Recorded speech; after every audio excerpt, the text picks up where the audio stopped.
পশ্চিমবঙ্গে ক্ষমতায় আসার পর মুখ্যমন্ত্রী শুভেন্দু অধিকারী পুলিশকে দিলেন ফ্রি হ্যান্ড পাওয়ার পরেই পুলিশের অ্যাকশন স্পষ্ট দেখা যাচ্ছে।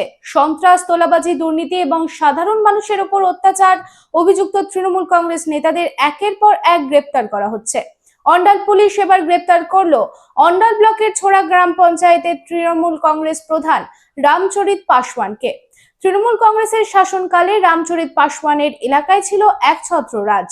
মঙ্গলবার গ্রেফতার রামচরিত পাসওয়ানকে দুর্গাপুর মহকুমা আদালতে তোলা হয়। এর আগে অন্ডাল ব্লকের পুলিশ তৃণমূল নেতা কাঞ্চন মিত্র, মুন্না পাসওয়ান, রামজীবন বিশ্বকর্মা সহ বেশ কয়েকজনকে গ্রেপ্তার করেছে।